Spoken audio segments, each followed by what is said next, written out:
നമസ്കാരം എല്ലാ പ്രേക്ഷകർക്കും 9 മണി വാർത്തയിലേക്ക് സ്വാഗതം. നോക്കാം പ്രധാന വാർത്തകൾ. നടി ആക്രമിച്ച കേസിൽ കുറ്റക്കാരെന്ന് കണ്ടെത്തിയ 6 പ്രതികൾക്കുള്ള ശിക്ഷാവിധി ഇന്ന്. എറണാകുളം പ്രിൻസിപ്പൽ സെഷൻസ് കോടതി ജഡ്ജി ഹണി എം വർഗീസ് ശിക്ഷ വിധിക്കും. കൂട്ടബലാത്സംഗം, ഗൂഢാലോചന ഉൾപ്പെടെ 10 കുറ്റങ്ങളാണ് ചുമത്തിയത്. പരമാവധി ശിക്ഷ നൽകണമെന്ന് പ്രോസിക്യൂഷൻ.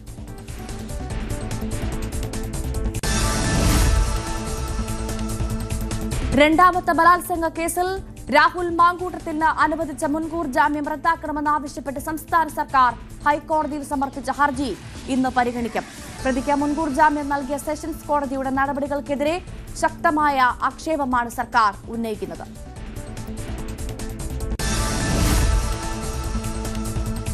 പാലക്കാട്ടെ ഫ്ളാറ്റിൽ നിന്നൊഴിയാൻ രാഹുൽ മാങ്കൂട്ടത്തിൽ അസോസിയേഷൻ നോട്ടീസ് നൽകി. ഈ മാസം 25-നകം ഒഴിയണമെന്ന നിർദ്ദേശം. മറ്റ് ഫ്ളാറ്റ് നിവാസികൾക്ക് ബുദ്ധിമുട്ടാകുന്നു എന്ന് ചൂണ്ടിക്കാട്ടിയാണ് നോട്ടീസ്. ഉടൻ ഒഴിയാമെന്ന് രാഹുൽ.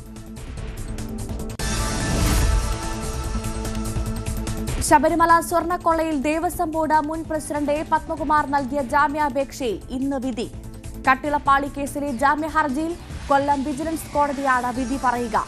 ജാമ്യം ലഭിച്ചാലും പുറത്തിറങ്ങാനാവില്ല. നിലവിൽ ദ്വാരപാലക കേസിൽ റിമാൻഡിലാണ് പത്മകുമാർ.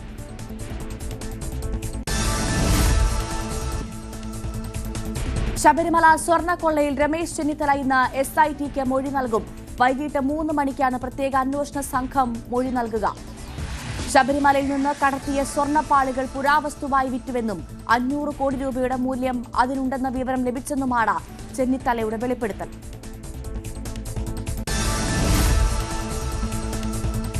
കേരളം ആകാംക്ഷയോടെ കാത്തിരിക്കുന്ന തദ്ദേശ തെരഞ്ഞെടുപ്പിന്റെ വോട്ടെണ്ണൽ നാളെ.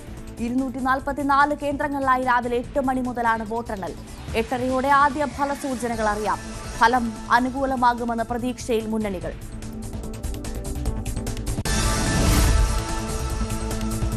മുതിർന്ന കോൺഗ്രസ് നേതാവും മുൻ ആഭ്യന്തരമന്ത്രിയുമായ ശിവരാജ് പാട്ടീൽ അന്തരിച്ചു. 90 വയസ്സായിരുന്നു. മഹാരാഷ്ട്രയിലെ ലാത്തൂരിലായിരുന്നു അന്ത്യം. ലോക്സഭാ സ്പീക്കറായും പഞ്ചാബിന്റെ ഗവർണറായും സേവനമനുഷ്ഠിച്ചിട്ടുണ്ട്. കോട്ടയം പാലാ തെക്കേക്കരയിൽ വാക്കുതർക്കത്തിനിടെ യുവാവിനെ കുത്തിക്കൊന്നു. ആലപ്പുഴ കളർകോട് സ്വദേശിനി വിപിനാണ് കൊല്ലപ്പെട്ടത്. മദ്യലഹരിയിലുണ്ടായ തർക്കത്തിനിടെയാണ് കൊലപാതകം.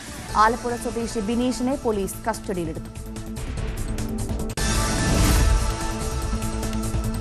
30ാമത് അന്താരാഷ്ട്ര ചലച്ചിത്രമേളയ്ക്ക് ഇന്ന് തിരുവനന്തപുരത്ത് തുടക്കം. ഡിസംബർ 19 വരെയാണ് ചലച്ചിത്രമേള. 26 വിഭാഗങ്ങളിലായി 206 ചിത്രങ്ങളാണ് ഇത്തവണ IFFKയിൽ പ്രദർശിപ്പിക്കുന്നത്. ആൻമേരി ജാസിർ സംവിധാനം ചെയ്ത പലസ്തീൻ 36 ഉദ്ഘാടന ചിത്രം. മ്യാൻമറിൽ സംഘർഷം രൂക്ഷം. സൈന്യം ആശുപത്രിക്ക് നേരെ വ്യോമാക്രമണത്തിൽ നടത്തി. സംഭവത്തിൽ 34 പേർ കൊല്ലപ്പെട്ടു. 80-ലധികം പേർക്ക് പരിക്ക്. വിമത ഗ്രൂപ്പായ അരാക്കൻ ആർമിയെ ലക്ഷ്യം വെച്ചായിരുന്നു ആക്രമണം.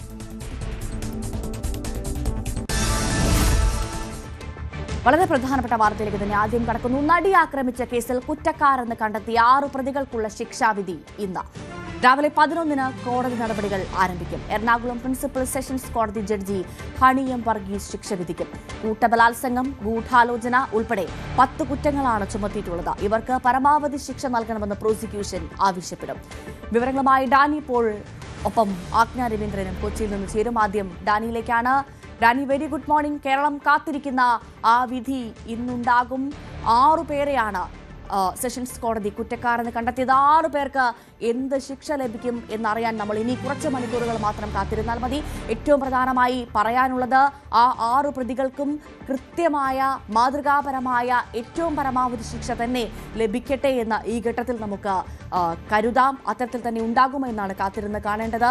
അതോടൊപ്പം തന്നെ ആ വിധി പകർപ്പിനായി, ആ 7.5 വർഷത്തോളം നീണ്ടുനിന്ന ആ വിചാരണയുടെ വിധി പകർപ്പിനായിട്ടാണ് കേരളം കാത്തിരിക്കുന്നത്. അതിൽ തന്നെ എല്ലാവർക്കും അറിയാൻ ആഗ്രഹമുള്ളത് എന്തുകൊണ്ടാണ് 8ാം പ്രതിയായ ദിലീപ് കുറ്റവിമുക്തനായത് എന്നാണ്.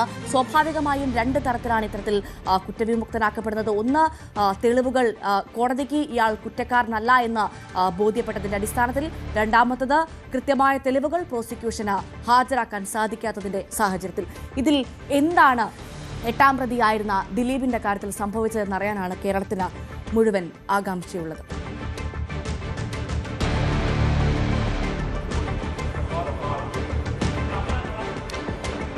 ഭവ്യ 11 മണിക്ക് ആദ്യത്തെ കേസായിട്ട് തന്നെ ഇത് എടുക്കും എന്ന് തന്നെയാണ് മനസ്സിലാക്കാൻ സാധിക്കുന്നത്. ഇവിടെ എറണാകുളം സെഷൻസ് കോടതി പരിസരം, സിവിൽ സെഷൻസ് കോടതി പരിസരമെല്ലാം തന്നെ കഴിഞ്ഞതിന് സമാനമായ രീതിയിൽ കഴിഞ്ഞ 8-ാം തീയതി കേസ് പരിഗണിക്കുമ്പോൾ ഇതിന്റെ വിധി പ്രസ്താവം ഉണ്ടാവുമെന്ന് കരുതിയിരുന്ന ദിവസത്തിന് സമാനമായ രീതിയിലേക്ക് തന്നെയാണ് കൂടുതൽ പോലീസ് ഉദ്യോഗസ്ഥരെ അടക്കം വിന്യസിപ്പിച്ചിട്ടുണ്ട്. ചില രീതിയിലുള്ള ഗതാഗത നിയന്ത്രണങ്ങളും അടക്കമുള്ള കാര്യങ്ങൾ ഇവിടെ ഏർപ്പെടുത്തിയിട്ടുണ്ട്. ഏതായാലും ആ കേസിലേക്ക് വരികയാണെങ്കിൽ ഇത് ഇന്ന് ഈ 6 പ്രതികൾക്കുള്ള ശിക്ഷാവിധി ഇന്ന് ഉണ്ടാകുമെന്ന് തന്നെ കരുതുന്നു.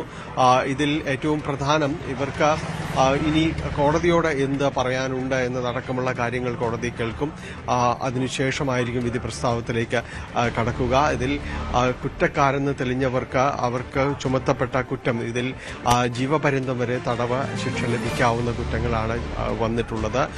കുറ്റകരമായ ഗൂഢാലോചന, അതോടൊപ്പം തന്നെ കൂട്ടബലാത്സംഗം, ഒപ്പം സ്ത്രീയെ തട്ടിക്കൊണ്ടുപോകൽ തുടങ്ങി വിവിധങ്ങളായ വകുപ്പുകൾ ഇവർക്കെതിരെ ചുമത്തിയിട്ടുണ്ട്. ഭീഷണിപ്പെടുത്തുക, അതോടൊപ്പം തന്നെ IT ആക്ട് പ്രകാരമുള്ള വകുപ്പ്, അതടക്കമുള്ള വിവിധങ്ങളായ വകുപ്പുകൾ ഇവർക്കെതിരെ തന്നെ ചുമത്തിയിരിക്കുന്നു. അതുകൊണ്ട് തന്നെ ജീവപര്യന്തം വരെ തടവ് ശിക്ഷ ലഭിക്കാവുന്ന മുഴുവൻ സാഹചര്യങ്ങളും നിലനിൽക്കുന്നു, 6 പ്രതികൾക്കെതിരെയും നിലനിൽക്കുന്നു എന്നത് തന്നെയാണ്.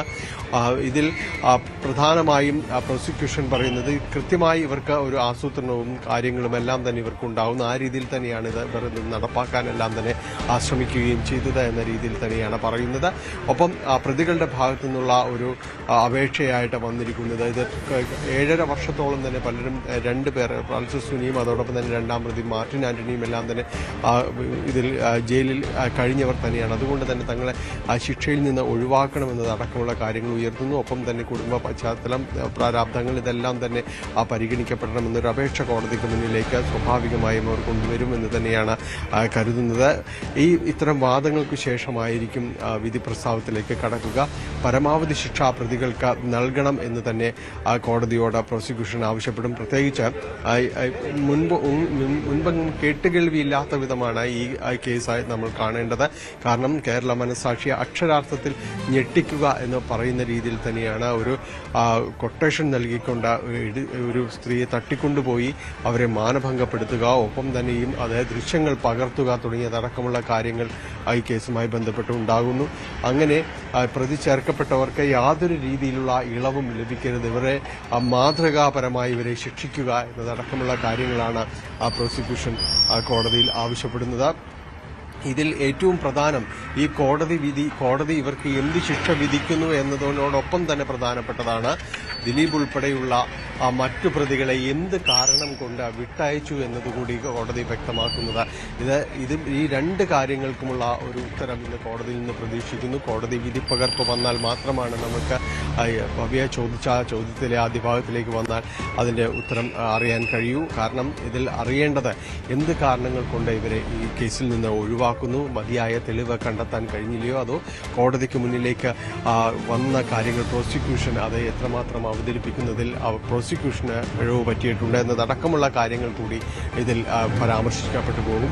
ഏതായാലും ഇത്തരം കാര്യങ്ങൾ കൃത്യമായി തന്നെ കേരളത്തിന് പൊതുസമൂഹത്തിന് അറിയേണ്ടതുണ്ട്. അതുകൊണ്ട് പ്രിൻസിപ്പൽ സെഷൻസ് കോടതി ഇന്ന് വിധി പ്രസ്താവിക്കുമ്പോൾ ഇവരുടെ ശിക്ഷയും പിന്നീട് അതിന്റെ വിധിപ്പകർപ്പിൽ മറ്റ് പ്രതികളെ എന്തുകൊണ്ട്, ദിലീപ് ഉൾപ്പെടെയുള്ള പ്രതികൾ എന്തുകൊണ്ട് കേസിൽ നിന്ന് ഒഴിവാക്കി എന്നതിന്റെ കൂടി ഉത്തരത്തിന് കൂടിയാണ് കേരളം കാതോർക്കുന്നത്. ഭവ്യ ഡാനി തുടരുക. ആജ്ഞ കൂടി നമുക്കൊപ്പം ചേരുന്നുണ്ട്. ആജ്ഞ, നമുക്കറിയാം ഈ തെളിഞ്ഞത് 20 വർഷം വരെ കഠിന തടവോ ജീവപര്യന്തം തടവോ ലഭിക്കാവുന്ന കുറ്റങ്ങളാണ്. ഈ കുറ്റങ്ങളെല്ലാം അല്ലെങ്കിൽ ഇതിനുള്ള ശിക്ഷ 1-ാം പ്രതിയായ കൊടും കുറ്റവാളിയായ കൊടി സുനിക്കടക്കം ലഭ്യമാകുമോ എന്നാണ് കേരളം ആകാംക്ഷയോടുകൂടി കാത്തിരിക്കുന്നത്. എന്തായിരിക്കും ഇതുവരെ കേരളം കേട്ടുകേൾവിയിൽ, രാജ്യം പോലും കേട്ടുകേൾവിയില്ലാത്ത തരത്തിലുള്ള ആ കേസിന്റെ ശിക്ഷാവിധി എന്നറിയാൻ നമുക്ക് എല്ലാവർക്കും ആകാംക്ഷയുണ്ട്. അപ്പോൾ എന്താണ് അജ്ഞ ഇന്നത്തെ നടപടിക്രമങ്ങൾ കോടതിയുടെ?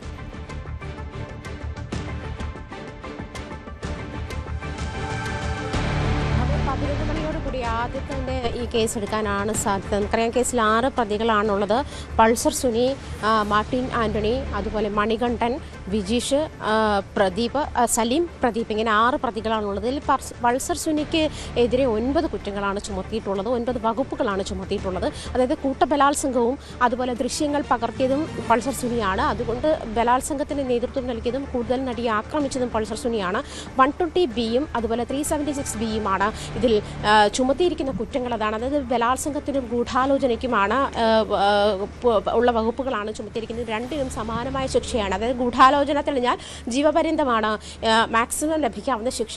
അത് 20 വർഷം വരെ മിനിമം ആക്കാനും ഉള്ള സാധ്യതയുണ്ട്. അതുപോലെ തന്നെ ഈ ബലാത്സംഗത്തിനും ജീവപര്യന്തമാണ് ഏറ്റവും പരമാവധി ശിക്ഷ. അതുകൊണ്ട് പരമാവധി ശിക്ഷ തന്നെ പ്രതികൾക്ക് നൽകാൻ പ്രോസിക്യൂഷൻ കോടതിയോട് ആവശ്യപ്പെടുന്ന സാഹചര്യമുണ്ടാകും. അതേസമയം പ്രതികളുടെ ശിക്ഷ കുറച്ച് അറിയാം, നമുക്ക് 7.5 വർഷത്തോളം പൾസർ സുനി ജയിലിൽ കിടന്ന സാഹചര്യമുണ്ട്. അപ്പോൾ ഇതെല്ലാം കൂടി കണക്കിലെടുത്തിട്ടായിരിക്കും ശിക്ഷാ കാലാവധി തീരുമാനിക്കുക. എന്നിരുന്നാലും ഈ പറഞ്ഞതുപോലെ ഈ 2 കുറ്റത്തിന് സമാനമായ ശിക്ഷാ കാലാവധി തന്നെയാണ്. ഒരു ടെക്നിക്കലി വേണമെങ്കിൽ നമുക്കിത് ഇരട്ട ജീവപര്യന്തം എന്ന് പറയാം. എന്നിരുന്നാലും അത്രയും ഉണ്ടാവില്ലെങ്കിൽ പോലും ഈ ജീവപര്യന്തം തടവ് ലഭിക്കാനുള്ള എല്ലാ സാധ്യതയുമുള്ള ഇത് തന്നെയാണ്. മാക്സിമം ശിക്ഷ എന്ന് പറയുന്നത് ജീവപര്യന്തം തടവാണ്. അതിനുശേഷം മാത്രമല്ല, ആദ്യഘട്ടത്തിൽ ഈ കോടതി തുടങ്ങിയ ശേഷം ഇവർക്കുള്ള ശിക്ഷാവിധികളെപ്പറ്റി കോടതി മുന്നോട്ട് വയ്ക്കുകയും അതിൽ വാദം നടക്കുകയും ചെയ്യും. വാദം നടന്ന് പരമാവധി ശിക്ഷ ലഭിക്കുക എന്നുള്ള തരത്തിലായിരിക്കും പ്രോസിക്യൂഷൻ നീങ്ങുക. അതേസമയം ഈ ശിക്ഷ എത്രയും കുറച്ച് നൽകുക, കാലാവധി എത്രയും ശിക്ഷാ കാലാവധി കുറച്ച് നൽകാം എന്നുള്ള ഒരു സാഹചര്യം കൂടി കണക്കിലെടുത്തുകൊണ്ടായിരിക്കും പ്രതിഭാഗം കോടതിയിൽ ആവശ്യപ്പെടുക. ആ ഒരു സാഹചര്യത്തിൽ അതിനുശേഷമായിരിക്കും വിധി ഉണ്ടാവുക.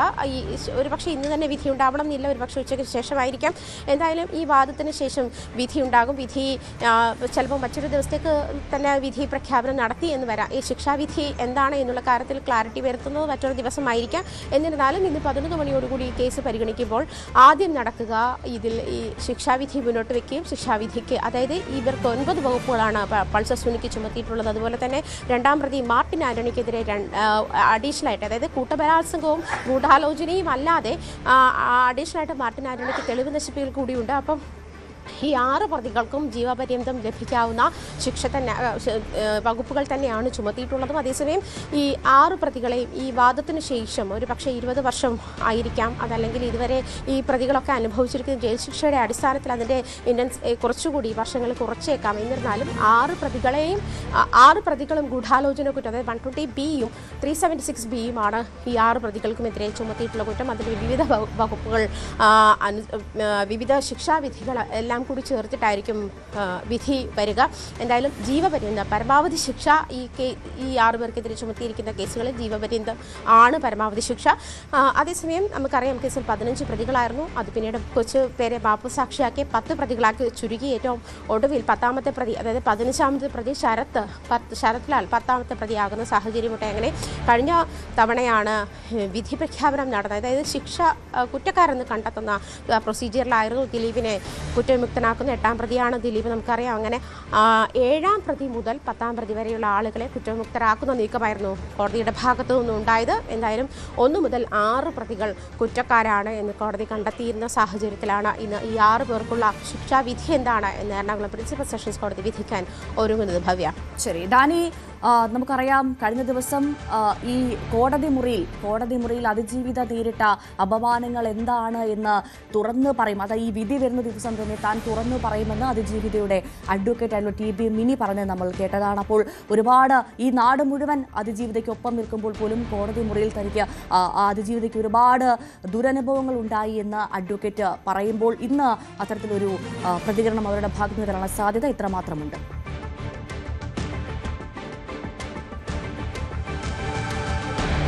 ഭവ്യ, ഇതിൽ കൃത്യമായി അവർ അത് 8ാം തീയതി അന്ന് കേസ് പരിഗണിച്ച് പുറത്തു വരുമ്പോൾ കേസിൽ കുറ്റക്കാരെന്ന് കണ്ട് 6 പേർ കുറ്റക്കാരെന്ന് കാണുന്നു, മറ്റു പ്രതികളെ വിട്ടയക്കുന്നു. ഇതെല്ലാം പറഞ്ഞു വരുമ്പോൾ തീർച്ചയായും അഡ്വക്കേറ്റ് ടി പി മിനി അന്ന് ഒരു നിരാശ തന്നെ കലർന്ന മട്ടായിരുന്നു. അതിനാൽ അവരോട് പ്രതികരണം തേടുമ്പോൾ ഇപ്പോൾ താൻ പ്രതികരിക്കാനില്ല, ഇനി പക്ഷെ തനിക്ക് പറയാനുണ്ട്, അത് പറയാനുള്ളത് കൃത്യമായ സമയത്ത് തന്നെ അത് പറയുകയും ചെയ്യും. അത് കോടതി ഈ കേസിൽ വിധി പറഞ്ഞതിന് ശേഷം, അതിന്റെ ഒരു വിധി പകർപ്പ് ലഭിച്ചതിന് ശേഷം താനത് കൃത്യമായി അത് പറയുകയും ചെയ്യും. അവരത് പറയുമ്പോൾ, അവരത് സൂചിപ്പിക്കുമ്പോൾ എനിക്ക് പറയാനുള്ളത് അത്രയും ഈ കോടതിയിൽ അതിജീവിതയ്ക്ക് ഈ വിചാരണയ്ക്കിടെ നേരിടേണ്ടി വരും ഒരുപാട് മാനസിക സംഘർഷങ്ങളിലൂടെ അടക്കം അവർ കടന്നു പോയിട്ടുണ്ട്. കാരണം നിസ്സാരമായ ഒരു ട്രോമയല്ല അവർ അനുഭവിച്ചതെന്നത് പറയുന്നു. കാരണം ഈ കാലം അത്രയും അവരെ ഈ വിചാരണ കാലയളവ് അടക്കം നീണ്ടുപോകുന്നു. ഇതിനിടയിൽ പല രീതിയിൽ തന്നെ അവരൊരു കോടതിയിൽ തന്നെ വാദപ്രതിവാദങ്ങൾ അടക്കം ഉണ്ടാകുന്നു. പലപ്പോഴും ഈ കാര്യങ്ങൾ എന്താണ് തനിക്ക് സംഭവിച്ചത് എന്നതടക്കം ഈ കോടതി നടപടികളുടെ ഭാഗമായിട്ട് തന്നെ പലപ്പോഴും തന്നെ അത് പറയേണ്ടി വന്നിട്ടുണ്ട്. പക്ഷെ ഇതെല്ലാം അവരൊരു വല്ലാത്ത മാനസിക സംഘർഷത്തിലേക്കെല്ലാം തന്നെ പലപ്പോഴും എത്തിക്കുന്ന അവസ്ഥയെല്ലാം തന്നെ ഉണ്ടായിട്ടുണ്ട്. അപ്പോൾ ഇതെല്ലാം തനിക്ക് പലതും തന്നെയും തനിക്ക് പറയാനുണ്ട്. അവരുടെ അഭിഭാഷക എന്ന രീതിയിൽ തന്നെ പല കാര്യങ്ങളും തനിക്ക് ഇതുമായി ബന്ധപ്പെടുത്തി പറയാനുണ്ട്. തീർച്ചയായും താനത് പറയും എന്നത് അഡ്വക്കേറ്റ് ടി പി മിനി വ്യക്തമാക്കുന്നു. അവരൊരു പ്രതികരണം ഇതിനു ശേഷം ആരോടും തന്നെ അവരൊരു പ്രതികരണത്തിലേക്കൊന്നും പോയിട്ടില്ല. കാരണം കുറച്ചുകൂടി ഈ കാര്യങ്ങളിൽ അവർ സ്വാഭാവികമായും പ്രതീക്ഷിച്ചത് പ്രോസിക്യൂഷന്റെ ഒരു ഭാഗം എന്ന രീതിയിൽ തന്നെ, അതിജീവിതയുടെ ഒരു അഭിഭാഷക എന്ന രീതിയിൽ തന്നെ ഈ കേസിലെ പ്രതികൾ എല്ലാവരും തന്നെ ശിക്ഷയ്ക്ക് അർഹരാണ് എന്ന രീതിയിൽ തന്നെ ഒരു നിഗമനമായിരുന്നു അവർക്കടക്കം ഉണ്ടായിരുന്നു, അവർക്ക് പലർക്കും തന്നെ ഉണ്ടായിരുന്നു. പക്ഷേ കോടതിയുടെ കണ്ടെത്തലുകൾ അത് ആ രീതിയിലുള്ളതാണ്. കോടതി ഇക്കാര്യങ്ങളിലുള്ള കോടതിയുടെ നിഗമനവും എല്ലാം തന്നെ ഒരു അന്തിമമാണ്. കോടതിക്ക് മുന്നിൽ വന്ന തെളിവുകളും സാഹചര്യങ്ങളും സാക്ഷികളും എല്ലാം പരിഗണിച്ചുകൊണ്ട് തന്നെയാണ് കോടതി ആ രീതിയിലേക്ക് പോകുന്നത്. സ്വാഭാവികമായ നടപടിയാണ്. അപ്പോൾ അതിജീവിതയുടെ ഒരു അഭിഭാഷക എന്ന രീതിയിലാണ് അവർ ഇത്തരം കാര്യങ്ങൾ പറഞ്ഞത്. തനിക്ക് പറയാനുള്ളത്, തനിക്ക് ഇതുമായി ബന്ധപ്പെട്ടുകൊണ്ട് പറയാനുള്ള കാര്യങ്ങൾ അത്രയും താൻ ഇന്ന് വ്യക്തമാക്കും. ഒരുപക്ഷെ ഇന്ന് വിധിപ്പകർപ്പ് ലഭിച്ചതിന് ശേഷമായിരിക്കും അത്തരം കാര്യങ്ങളിലേക്ക് പോകുക. ഇതിൽ പ്രോസിക്യൂഷൻ ഇനി മുന്നോട്ട് പോകേണ്ട കോടതി നടപടികളുടെ ഒരു തുടക്കം, അടുത്ത ഘട്ടത്തിന്റെ ഒരു തുടക്കം എന്നെല്ലാം തന്നെ ഈ ദിവസത്തെ നമുക്ക് വിശേഷിപ്പിക്കാം. കാരണം ഇതിൽ കൃത്യമായ ഒരു അപ്പീൽ അടക്കമുള്ള കാര്യങ്ങളിലേക്ക് പോകുമെന്നത് പ്രോസിക്യൂഷന് വ്യക്തമാക്കിയിട്ടുണ്ട്. സർക്കാർ തന്നെ അത് കൃത്യമായും ഔദ്യോഗികമായിട്ട് തന്നെ പറഞ്ഞിട്ടുണ്ട്. അതിജീവിതയ്ക്ക് പൂർണ്ണമായും നീതി ലഭിക്കും വരെ അവർക്കൊപ്പം തന്നെ ആയിരിക്കുമെന്ന് പറഞ്ഞിട്ടുണ്ട്. അപ്പോൾ ഇനിയിപ്പോൾ ഹൈക്കോടതിയിലേക്കും തുടർന്ന് മേൽക്കോടതികളിലേക്കും എല്ലാം തന്നെ അവർക്ക് അനുകൂലമായ ഒരു സാഹചര്യം, അല്ലെങ്കിൽ ഈ കോടതി വിധിയിൽ അവർക്ക് മുഴുവൻ പേരും അത് ശിക്ഷിക്കപ്പെടും വരെയോ എല്ലാം തന്നെ അത്തരം കാര്യങ്ങളിലേക്കെല്ലാം തന്നെ നീണ്ടുപോയേക്കാം. മേൽക്കോടതികൾ ഉണ്ട് എന്ന് കഴിഞ്ഞ ദിവസങ്ങളിലെല്ലാം തന്നെ ചിലർ പ്രതികരണം നടത്തിയത്. ഈ കോടതിക്ക് മുകളിലും മറ്റു കോടതികൾ ഉണ്ട്, അതിനുശേഷം മാത്രമേ ഒരാൾ നിരപരാധി എന്ന് പറയാൻ കഴിയൂ എന്നതെല്ലാം തന്നെ പറഞ്ഞത്. അപ്പോൾ ഇതൊരു തുടർച്ചയാവാം ഭവ്യ. കാരണം നീണ്ടുപോകുന്ന വ്യവഹാരങ്ങളുടെ ഒരു തുടർച്ച ഒരുപക്ഷെ ഇന്ന് കോടതി വിധിയോടുകൂടി തന്നെ, ഇന്ന് ശിക്ഷാവിധിയോടുകൂടി തന്നെ ഉണ്ടായേക്കാം. കാരണം കോടതി വിധിപ്പകർപ്പ് ലഭിച്ചതിന് ശേഷം മുന്നോട്ട് പോകുന്ന കാര്യങ്ങൾ അടക്കമുണ്ടാകുമെന്നാണ് പ്രോസിക്യൂഷൻ പറഞ്ഞിരിക്കുന്നത്. അതോടൊപ്പം തന്നെ അതിജീവിതയുടെ അഭിഭാഷക അഡ്വക്കേറ്റ് ടി വി മിനിയും ഈ കോടതി വിധിപ്പകർപ്പ് കിട്ടിയതിന് ശേഷം അത് നോക്കിയതിന് ശേഷം താൻ പ്രതികരിക്കാമെന്ന് പറഞ്ഞിരുന്നു. അത് സ്വാഭാവികമായും തന്നെയും ഈ മറ്റു പ്രതികളെ, ദിലീപ് അടക്കമുള്ള പ്രതികളെ കുറ്റവിമുക്തമാക്കിയത് എന്ത് കാരണങ്ങളാലാണ്, ഏത് കാരണങ്ങൾ ചൂണ്ടിക്കാണിച്ചുകൊണ്ടാണ്, കോടതിക്ക് ഇതുമായി ബന്ധപ്പെട്ടുകൊണ്ട് എന്ത് നിഗമനങ്ങളിലാണ് എത്താൻ കഴിഞ്ഞിട്ടുള്ളത് എന്നതടക്കമുള്ള കാര്യങ്ങൾ വിശകലനം ചെയ്തുകൊണ്ടായിരിക്കും. ഞാൻ നേരത്തെ സൂചിപ്പിച്ചതുപോലെ ഈ 6 പ്രതികൾക്ക് എന്തു ശിക്ഷ ലഭിച്ചു എന്ന് കേരളം ഒരുപോലെ കാത്തിരിക്കുന്നു. അതോടൊപ്പം തന്നെയാണ് എന്ത് കാരണങ്ങൾ കൊണ്ട് ദിലീപ് അടക്കമുള്ള പ്രതികൾ ഈ കേസിൽ നിന്ന് കുറ്റവിമുക്തരാക്കപ്പെടുന്നു എന്നത് രണ്ടും ഒരേപോലെ തന്നെയാണ് പ്രതീക്ഷിക്കുന്നത്. ഒരുപോലെ ഈ കോടതിയിൽ നിന്ന് അറിയാൻ കഴിയും എന്ന് തന്നെയാണ് കരുതുന്നത്. തീർച്ചയായും ഡാനി സൂചിപ്പിച്ചതുപോലെ തന്നെയാണ് 2 കാര്യങ്ങൾക്കാണ് ഇന്ന് വ്യക്തത വരേണ്ടത്. ഒന്നാം പ്രതിയായ പൾസർ സുനി മുതലുള്ള 6 പ്രതികൾക്ക് എന്ത് ശിക്ഷയാണ് ലഭിക്കാൻ പോകുന്നത്? പരമാവധി ശിക്ഷ തന്നെ ലഭിക്കേണ്ടതുണ്ട്. അത് ലഭിക്കുമോ എന്നത് ഏറ്റവും പ്രധാനപ്പെട്ട ചോദ്യം.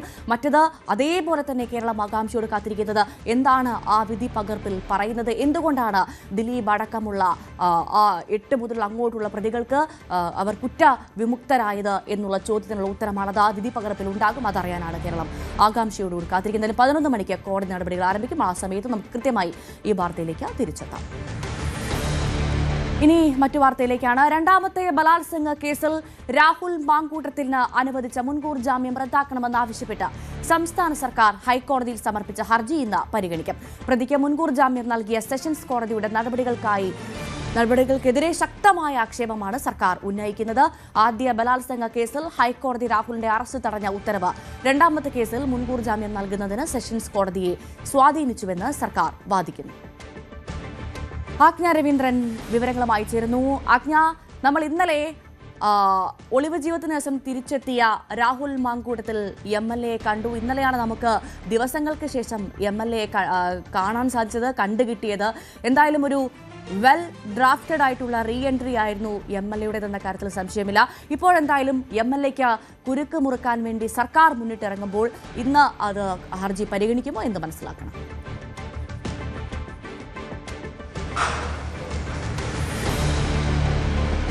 ഭവ്യ, KPCCക്ക് ബലാത്സംഗം ആരോപിച്ച് യുവതി അയച്ചിരിക്കുന്ന മെയിൽ കൃത്യമായി അതിൽ രാഹുൽ മാങ്കൂട്ടത്തിന് ബലാത്സംഗം ആരോപിക്കാൻ കഴിയില്ല എന്നുള്ള സെഷൻസ് കോടതിയുടെ നിരീക്ഷണം അപക്വമാണ് എന്നാണ് സർക്കാർ ഹൈക്കോടതിയിൽ ഉന്നയിക്കുന്നത്. അത് പ്രത്യേകിച്ചും സെഷൻസ് കോടതി ഇതുമായി ബന്ധപ്പെട്ട് മുൻകൂർ ജാമ്യാപേക്ഷ പരിഗണിക്കുന്ന സാഹചര്യത്തിൽ വസ്തുതകൾ പരിശോധിക്കാതെയാണ് രാഹുൽ മാങ്കൂട്ടത്തിന് മുൻകൂർ ജാമ്യം നൽകിയത് എന്നുള്ള ആരോപണമാണ് സർക്കാർ ഉന്നയിച്ചിരിക്കുന്നത്. രാഹുൽ സ്ഥിരം കുറ്റവാളിയാണ്, ഇതൊക്കെ പരിഗണിക്കാതെയാണ്, അതായത് നിരവധി ബലാത്സംഗ പരാതികൾ രാഹുലിനെതിരെ വരുമ്പോഴും മുൻകൂർ ജാമ്യം നൽകിയ നേരത്തെ, അതായത് ആദ്യ കേസിൽ മുൻകൂർ ജാമ്യം നൽകിയ തീരുമാനം രണ്ടാമത്തെ കേസിൽ നൽകുന്നതിൽ സ്വാധീനിച്ചു എന്നുള്ളതാണ് സർക്കാർ നിരീക്ഷണം. അതുകൊണ്ട് തന്നെയാണ് സർക്കാർ ഈ കാര്യം ചൂണ്ടിക്കാട്ടി ഹൈക്കോടതിയിൽ സമീപിച്ചിരിക്കുന്നത്. ഹൈക്കോടതി ഇന്ന് ആ ഹർജി പരിഗണിക്കുമെന്നാണ് മനസ്സിലാക്കാൻ കഴിയുന്നത്. രാഹുൽ മാങ്കൂട്ടത്തിന് രണ്ടാമതായി നൽകിയ KPCC നേതൃത്വത്തിന് ബംഗളൂരുവിൽ താമസിക്കുന്ന പെൺകുട്ടി തന്നെ ഹോം സ്റ്റേയിൽ എത്തിച്ച് വിവാഹ വാഗ്ദാനം നൽകി ഹോം സ്റ്റേയിൽ എത്തിച്ച് ബലാത്സംഗം ചെയ്തു എന്ന് നൽകിയിരിക്കുന്ന ആ പരാതിയിൽ വേണ്ടത്ര വസ്തുതകൾ പരിശോധിച്ചിട്ടില്ല എന്ന് തന്നെയാണ് സർക്കാർ കോടതിയെ ബോധിപ്പിക്കുന്നത്. ആ ഒരു സാഹചര്യത്തിൽ തന്നെ ഇന്ന് വീണ്ടും ആ ഹർജി പരിഗണിക്കുമ്പോൾ സർക്കാർ ഹൈക്കോടതിയിൽ പ്രധാനമായും സെഷൻസ് കോടതി ഏത് സാഹചര്യത്തിലാണ്, സെഷൻസ് കോടതി വളരെ കൃത്യമായി ഇത്തരം കാര്യങ്ങൾ പരിശോധിക്കാതെയാണ് ഈ മുൻകൂർ ജാമ്യം അനുവദിക്കുന്ന സാഹചര്യത്തിലേക്ക് പോയത്. രാഹുൽ സ്ഥിരം കുറ്റവാളിയാണ് എന്നുള്ള സാഹചര്യം പോലും കോടതി പരിഗണിച്ചിട്ടില്ല എന്നുള്ള കാര്യമാണ് കോടതിയിൽ സർക്കാരിന് ബോധിപ്പിക്കാൻ പോവുക. ഈ കാര്യങ്ങൾ ചൂണ്ടിക്കാട്ടിയാണ് സംസ്ഥാന സർക്കാരിൻ്റെ ഹർജി ഹൈക്കോടതിയിലുള്ളത്. ഇന്ന് സംസ്ഥാന സർക്കാർ നൽകിയ ഹർജി ഇന്ന് ഹൈക്കോടതി പരിഗണിക്കും. ഭവ്യ, അജ്ഞ, ഇത്തരത്തിൽ ഇന്ന് ഈ ഹർജി കോടതി പരിഗണിക്കാനിരിക്കുന്ന അതേ സാഹചര്യത്തിൽ തന്നെ ഇത് കോൺഗ്രസിനെ ഏതെങ്കിലും തരത്തിൽ ബാധിക്കുമെന്ന് കരുതാൻ സാധിക്കുമോ? കാരണം ഈ ഒരു വിഷയത്തിൽ ഇപ്പോഴും പലതവണ ജനങ്ങളെ ഇങ്ങനെ ഞങ്ങൾക്ക് യാതൊരു ബന്ധവും രാഹുൽ മാങ്കൂട്ടവുമായി ഇല്ല എന്ന് കോൺഗ്രസ് പറയാൻ ശ്രമിക്കുമ്പോഴും ജനങ്ങൾ ആരും അത് വിശ്വസിക്കുന്നില്ല. കാരണം നമ്മൾ കഴിഞ്ഞ ദിവസം കൂടി ഇന്നലെയും കൂടി കേട്ടതാണ് ഒരു വെൽ ഡ്രാഫ്റ്റഡ് പരാതി KPCC പ്രസിഡന്റിന്റെ ഭാഗത്തു നിന്ന് വന്നത്. ഇത് വെൽ ഡ്രാഫ്റ്റഡ് ആണെന്ന് KPCC പ്രസിഡന്റ് പറയുന്ന സാഹചര്യത്തിൽ അത് തള്ളാൻ വേണ്ടി VD സതീശൻ മെനക്കെടുന്നൊക്കെ നമ്മൾ കണ്ടതാണ്. അപ്പോൾ വീണ്ടും ഇന്ന് സർക്കാർ ഇതുമായി ബന്ധപ്പെട്ട് കുരുക്ക് മുറുക്കുമ്പോൾ കോൺഗ്രസിന് അത് ഏതെങ്കിലും തരത്തിൽ പ്രതിരോധം ആവുമോ? ആജ്ഞ,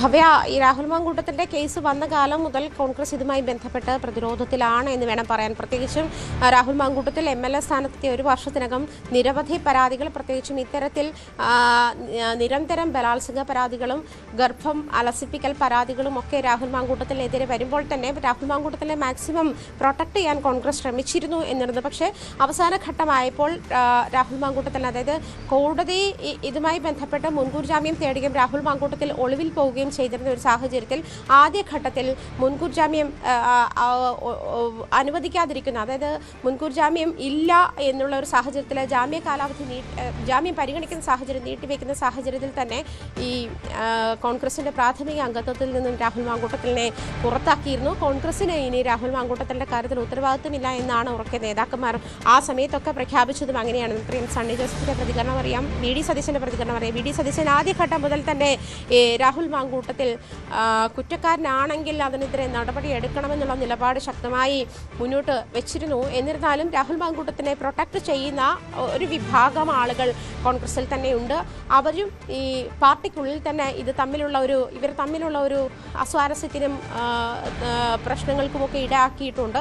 അങ്ങനെ ഒരു സാഹചര്യത്തിൽ വീണ്ടും രാഹുൽ മാങ്കൂട്ടത്തിൽ ഇപ്പോൾ മുൻകൂർ ജാമ്യവുമായി ബന്ധപ്പെട്ടും അദ്ദേഹം വോട്ട് ചെയ്യാനും ഒക്കെ പുറത്തിറങ്ങിയ സാഹചര്യത്തിൽ അത് വീണ്ടും കോൺഗ്രസിനെ പ്രതിരോധത്തിലാക്കുന്നുണ്ട്. ഇപ്പോൾ സർക്കാർ ഇത്തരത്തിലൊരു ഹർജിയുമായി ഹൈക്കോടതിയിൽ എത്തുന്ന സാഹചര്യത്തിൽ സർക്കാർ കോൺഗ്രസിനെതിരെ, പ്രത്യേകിച്ചും ഇടതുപക്ഷ സർക്കാർ കോൺഗ്രസിനെതിരെ തീർക്കുന്ന ഒരു വലിയ പ്രതിരോധം തന്നെയാണ് രാഹുൽ മാങ്കൂട്ടത്തിൽ MLA പുറത്താക്കണമെന്നുള്ള ആവശ്യം മുന്നോട്ട് വയ്ക്കുന്നത്. MLA സ്ഥാനം രാഹുൽ മാങ്കൂട്ടത്തിന് രാജിവെക്കാം, അല്ലെങ്കിൽ രാജിവെക്കാതിരിക്കാം, ഇത്തരം കാര്യങ്ങൾ രാഹുൽ മാങ്കൂട്ടത്തിന് തീരുമാനിക്കാമെന്ന് കോൺഗ്രസ് നിലപാടെടുത്തിട്ടുണ്ടെങ്കിൽ പോലും കൂടുതൽ പ്രതിസന്ധിയിലാക്കുന്ന അല്ലെങ്കിൽ കൂടുതൽ പ്രതിരോധത്തിലാക്കുന്ന നീക്കമാണ് സംസ്ഥാന സർക്കാരിൻ്റെ ഭാഗത്തു നിന്നും ഉണ്ടായിട്ടുള്ളത്. ഇനി ഹൈക്കോടതി ഈ തിരുവനന്തപുരം ജില്ലാ സെഷൻസ് കോടതിയുടെ തീരുമാനത്തിൽ ഇടപെടുന്ന ഒരു സാഹചര്യം കൂടിയുണ്ട്, അതല്ലെങ്കിൽ മുൻകൂർ റദ്ദാക്കണമെന്നുള്ള ഒരു സാഹചര്യം കൂടി ഉണ്ടെങ്കിൽ പോലും നമുക്കറിയാം, നേരത്തെ ഞാൻ പറഞ്ഞതുപോലെ തന്നെ ഭവ്യ, ഇതുമായി ബന്ധപ്പെട്ട് ജില്ലാ സെഷൻസ് കോടതി വേണ്ടത്ര തെളിവുകളും വേണ്ടത്ര കാര്യങ്ങളും പരിഗണിച്ചില്ല. അതായത് ബലാത്സംഗ കുറ്റം ഇതിൽ ആരോപിക്കാനുള്ള സാഹചര്യമില്ല എന്ന് ചൂണ്ടിക്കാട്ടിയാണ് ജില്ലാ സെഷൻസ് കോടതി രാഹുൽ മാങ്കൂട്ടത്തിൽ ജാമ്യം അനുവദിക്കുന്ന സാഹചര്യത്തിലേക്ക് പോയത്. അത് അത്തരത്തിലൊരു ഇടപെടൽ കോടതിയുടെ ഭാഗത്തുനിന്ന് ഉണ്ടാകേണ്ടിയിരുന്നില്ല എന്ന് തന്നെയാണ് സംസ്ഥാന സർക്കാർ ഹൈക്കോടതിയിൽ ഹർജിയിലൂടെ ഉന്നയിക്കുന്നതും അതുതന്നെയാണ്. അതുകൊണ്ട് തന്നെ ഇപ്പോൾ സംസ്ഥാന സർക്കാർ ഹൈക്കോടതിയിൽ രാഹുൽ മാങ്കൂട്ടത്തിലെ മുൻകൂർ ജാമ്യവുമായി ബന്ധപ്പെട്ടും മുൻകൂർ ജാമ്യം അനുവദിക്കരുത്, രാഹുൽ മാങ്കൂട്ടത്തിൽ സ്ഥിരം കുറ്റവാളിയാണ് എന്നുള്ള സാഹചര്യവും സെഷൻസ് കോടതിയുടെ മുൻകൂർ ജാമ്യം പുനഃപരിശോധിക്കണമെന്നും ഹൈക്കോടതിയിൽ ആവശ്യപ്പെട്ടു വന്നിരിക്കുന്നത് കോൺഗ്രസിനെ അങ്ങേയറ്റം പ്രതിരോധത്തിലാക്കുന്നുണ്ട്. ഭവ്യ. ആജ്ഞ രവീന്ദ്രനാണ് വിവരങ്ങൾ നൽകിയത്. പാലക്കാട്ടെ ഫ്ളാറ്റിൽ നിന്ന് ഒഴിയാൻ രാഹുൽ മാങ്കൂട്ടത്തിന് അസോസിയേഷൻ നോട്ടീസ് നൽകി. ഈ മാസം 25-നകം ഒഴിയണമെന്നാണ് നിർദ്ദേശം. മറ്റ് ഫ്ളാറ്റ് നിവാസികൾക്ക് ബുദ്ധിമുട്ടാകുന്നു എന്ന് ചൂണ്ടിക്കാട്ടിയാണ് നോട്ടീസ്. ഉടൻ ഒഴിയാമെന്ന് രാഹുൽ അറിയിച്ചിട്ടുണ്ട്. പ്രജിത്ത് കോങ്ങാടുണ്ട് വിവരങ്ങളുമായി. പ്രജിത്ത്, ഈ നിരന്തരം പോലീസ് അടക്കം മാധ്യമങ്ങളടക്കം അങ്ങോട്ടേക്ക് എത്തുന്നതിൻ്റെയൊക്കെ ഒരു സാഹചര്യത്തിലായിരിക്കുമല്ലേ ഇത്തരത്തിൽ രാഹുൽ മാങ്കൂട്ടത്തിനോട് ഫ്ളാറ്റ് ഒഴിയാനുള്ളൊരു നിർദ്ദേശം അവിടുന്ന് വന്നത്? ഭവ്യ, കഴിഞ്ഞ പാലക്കാട് ഉപതെരഞ്ഞെടുപ്പ് സമയത്താണ് കുന്നത്തൂർമായിട്ടുള്ള ഈ flat Rahul Mankoottathil M L A അത് വാടകയ്ക്ക് എടുക്കുന്നത്. അത് നഗരത്തിൽ തന്നെയാണ് ഈ ഫ്ളാറ്റ് ഉള്ളത്. അതിൽ ഒരുപാട് VIP ആളുകളും ഫ്ളാറ്റിൽ തന്നെ ഉണ്ട്. ഈ രാഹുൽ മാങ്കൂട്ടത്തിനെതിരെ ഈ കേസ് വന്നപ്പോൾ തന്നെ ഈ മാധ്യമപ്രവർത്തകരും SITയും പോലീസും സ്ഥിരം ഫ്ളാറ്റിൽ വരാറുണ്ടായിരുന്നു. അത് മറ്റു ഫ്ളാറ്റിലെ ഉള്ള ആളുകൾക്ക് അസൗകര്യമുണ്ട് എന്ന് ചൂണ്ടിക്കാട്ടിയിട്ടാണ് ഈ മാസം 25-നകം രാഹുൽ മാങ്കൂട്ടം MLA ഫ്ളാറ്റിൽ നിന്ന് ഒഴിയണമെന്ന് അസോസിയേഷൻ നോട്ടീസ് നൽകിയിരിക്കുന്നത്. രാഹുൽ മാങ്കൂട്ടം ഒഴിയ എന്ന് തന്നെയാണ് പറഞ്ഞിരിക്കുന്നതും. ഈ ഒരു സാധനങ്ങളും രാഹുൽ മാങ്കൂട്ടം ഈ 25-ാം തീയതിക്കുള്ളിൽ അവിടെ നിന്ന് മാറ്റാം എന്നും അവർക്ക് ഉറപ്പ് കൊടുത്തിട്ടുണ്ട്. ഭവ്യ. പ്രജിത്ത് കോങ്ങാടാണ് വിവരങ്ങൾ നൽകിയത്. ശബരിമല സ്വർണ്ണക്കൊള്ളയിൽ ദേവസ്വം ബോർഡ് മുൻ പ്രസിഡന്റ് പത്മകുമാർ നൽകിയ ജാമ്യാപേക്ഷയിൽ ഇന്ന് വിധി. കട്ടളപ്പാളി കേസിലെ ജാമ്യ ഹർജിയിൽ കൊല്ലം വിജിലൻസ് കോടതിയാണ് വിധി പറയുക. നിലവിൽ ദ്വാരപാലക കേസിൽ റിമാൻഡിലാണ് പത്മകുമാർ. അതിനാൽ ജാമ്യം ലഭിച്ചാലും പുറത്തിറങ്ങാനാവില്ല. ഉണ്ണികൃഷ്ണൻ പോറ്റിക്ക് പാളികൾ കൈമാറിയതിൽ ബോർഡിന് കൂട്ടുത്തരവാദിത്തമുണ്ടെന്നാണ് ഹർജിയിൽ പറയുന്നത്.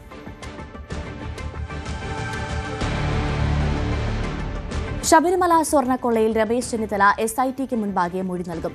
വൈകിട്ട് 3 മണിക്കാണ് പ്രത്യേക അന്വേഷണ സംഘം മൊഴി രേഖപ്പെടുത്തുക. ശബരിമലയിൽ നിന്ന് കടത്തിയ സ്വർണ്ണപ്പാളികൾ പുരാവസ്തുവായി വിറ്റുവെന്നും 500 കോടി രൂപയുടെ മൂല്യം അതിനുണ്ടെന്ന വിവരം ലഭിച്ചെന്നുമാണ് ചെന്നിത്തലയുടെ വെളിപ്പെടുത്തൽ. അരുൺ വിവരങ്ങളുമായി ചേരുന്നു. അരുൺ, നേരത്തെ തന്നെ ഇത്തരത്തിൽ കൃത്യമായി താൻ SITക്ക് മുൻപിലെത്തും, തനിക്കറിയാവുന്ന വിവരങ്ങളെല്ലാം നൽകുമെന്ന് രമേശ് ചെന്നിത്തല പറഞ്ഞിരുന്നു. ഇന്നെന്തായാലും അദ്ദേഹം മൊഴി നൽകുമെന്ന് മനസ്സിലാക്കുന്നു. എപ്പോഴത്തേക്കുണ്ടാകും? ഭവ്യ, പുരാവസ്തു കൊള്ളക്കടത്ത് സംഘങ്ങൾക്ക് ശബരിമല മോഷണവുമായുള്ള ബന്ധം അന്വേഷിക്കണമെന്നാവശ്യപ്പെട്ടാണ് മുൻ പ്രതിപക്ഷ നേതാവ് രമേശ് ചെന്നിത്തല ശബരിമല സ്വർണ്ണക്കൊള്ള അന്വേഷിക്കുന്ന പ്രത്യേക അന്വേഷണ സംഘത്തിന് കത്ത് നൽകിയത്. പുരാവസ്തുക്കളുടെ രാജ്യാന്തര കരിഞ്ചന്തയിൽ കാണാതെ പോയ സ്വർണ്ണപ്പാളികളുടെ ഇടപാട് നടന്നത് 500 കോടിക്കെന്ന് തനിക്ക് അറിവ് കിട്ടിയെന്നാണ് ചെന്നിത്തല നൽകുന്ന വിവരം. ഇതിന് പിന്നിൽ പ്രവർത്തിച്ച അന്താരാഷ്ട്ര മാഫിയെക്കുറിച്ച് കൂടുതൽ വിവരങ്ങൾ പ്രത്യേക അന്വേഷണ സംഘത്തിന് മുമ്പാകെ വെളിപ്പെടുത്താമെന്നും ചെന്നിത്തല നേരത്തെ പറഞ്ഞിരുന്നു. ആ കത്ത്, ഇതുമായി ബന്ധപ്പെട്ട കത്ത് അവർക്ക് നൽകിയിരുന്നു.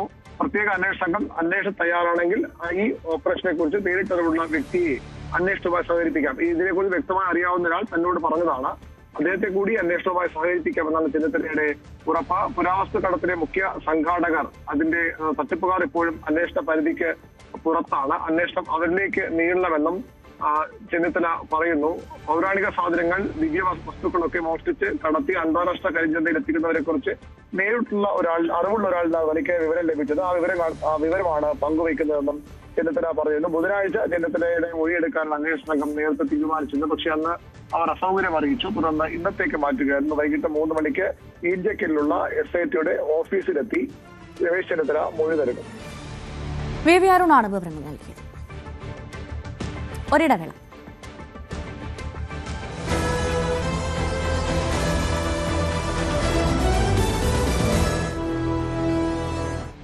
കോൺഗ്രസ് നേതാവും മുൻ ആഭ്യന്തരമന്ത്രിയുമായിരുന്ന ശിവരാജ് പാട്ടീൽ അന്തരിച്ചു. ജന്മനാടായ മഹാരാഷ്ട്രയിലെ ലാത്തൂരിലായിരുന്നു അന്ത്യം. വാർദ്ധക്യ സഹജമായ അസുഖങ്ങളെ തുടർന്ന് ചികിത്സയിലായിരുന്നു. 90 വയസ്സായിരുന്നു. ഇന്ദിരാഗാന്ധി സർക്കാരിലും രാജീവ് ഗാന്ധി സർക്കാരിലും ഭാഗമായിരുന്ന ശിവരാജ് പാട്ടീൽ 1ാം UPA സർക്കാരിൽ ആഭ്യന്തരമന്ത്രിയും 1991-96 കാലയളവിൽ ലോക്സഭാ സ്പീക്കറുമായിരുന്നു. 2010-2015 കാലയളവിൽ പഞ്ചാബ് ഗവർണറായും സേവനമനുഷ്ഠിച്ചിട്ടുണ്ട്. തദ്ദേശവിധി നാളെ അറിയാം.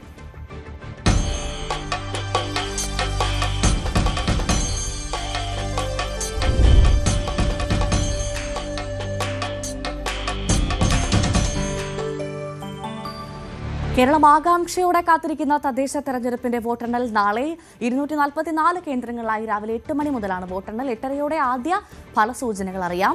നിയമസഭാ തെരഞ്ഞെടുപ്പിന്റെ സെമി ഫൈനൽ എന്ന് വിശേഷിപ്പിക്കപ്പെടുന്ന തദ്ദേശ തെരഞ്ഞെടുപ്പ് ഫലം അനുകൂലമാകുമെന്ന പ്രതീക്ഷയിലാണ് മുന്നണികൾ. സംസ്ഥാന സർക്കാർ നടപ്പാക്കിയ ക്ഷേമ പ്രവർത്തനങ്ങൾ വോട്ടാകുമെന്നും ആധിപത്യം തുടരാനാകുമെന്നുമാണ് LDF കണക്കുകൂട്ടൽ. എന്നാൽ സർക്കാരിനെതിരെ ജനം വിധിയെഴുതിയതായും മുന്നണികൾ ശക്തമായ തിരിച്ചുവരവ് നടത്തുമെന്നും UDF ആത്മവിശ്വാസം പ്രകടിപ്പിക്കുന്നു. പലയിടങ്ങളിലും നിർണായകമായ ശക്തമാകാൻ സാധിക്കുമെന്നാണ് വോട്ട് ശതമാനം ഉയർന്നത് കാണിക്കുന്നതെന്നാണ് BJP പ്രതീക്ഷ പങ്കുവയ്ക്കുന്നത്. 2 ഘട്ടങ്ങളിലായി 73.5% പോളിംഗ്. കഴിഞ്ഞ തവണത്തെ അപേക്ഷിച്ച് 2% കുറവാണ് ഇത്തവണ പോൾ ചെയ്തത്. ആലപ്പുഴ നഗരസഭയിൽ ഇത്തവണ നടന്നത് ഇഞ്ചോടിഞ്ച് പോരാട്ടം. LDFും UDFും ഒരുപോലെ നഗരസഭാ ഭരണത്തിൽ പ്രതീക്ഷ വയ്ക്കുകയാണ്. 53 വാർഡുകളുള്ള നഗരസഭയിൽ 38 സീറ്റുകൾ വരെ നേടുമെന്നാണ് LDFിന്റെ വിലയിരുത്തൽ. ഭൂരിപക്ഷത്തിന് വേണ്ട 27 സീറ്റുകൾ നേടി ഇത്തവണ ഭരണം പിടിക്കുമെന്നാണ് UDF പ്രതീക്ഷ. 12 സീറ്റുകൾ വരെ നേടുമെന്നാണ് NDAയുടെ കണക്കുകൂട്ടൽ. ശരണ്യ സ്നേഹജൻ വിവരങ്ങളുമായി ചേരുന്നു. ശരണ്യ, എന്തായാലും ആലപ്പുഴയിൽ ഇഞ്ചോടിഞ്ച് പോരാട്ടമാണ്. 3 മുന്നണികളും പ്രതീക്ഷയിലാണ് അല്ലെ?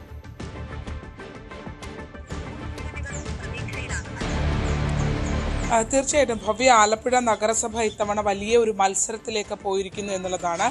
ആർക്കും കൃത്യമായ ഒരു മെജോറിറ്റി കൊടുക്കാത്ത രീതിയിലാണ് അവസാന ഘട്ട കണക്കുകൾ നമ്മൾ പരിശോധിക്കുമ്പോൾ അറിയാൻ കഴിയുന്നത്. അതായത് ഇനിയിപ്പോൾ വോട്ടെണ്ണലിലേക്ക് പോകാനായി ഏതാനും മണിക്കൂറുകൾ, ഒരു ദിവസം മാത്രമേ ഉള്ളൂ എന്ന് തന്നെ നമുക്ക് പറയാം. പക്ഷെ അങ്ങനെ പറയുമ്പോൾ പോലും ആലപ്പുഴ നഗരസഭയുടെ ഒരു കണക്കെടുക്കുമ്പോൾ അത് കൃത്യമായ ആർക്കൊപ്പം പോകുമെന്ന് വിവിധ മുന്നണികൾക്ക് അത്ര കണ്ട് അങ്ങ് ഉറപ്പിക്കാൻ കഴിയാത്തൊരവസ്ഥയിലൂടെ കാര്യങ്ങൾ പോകുന്നു എന്നുള്ളതാണ്.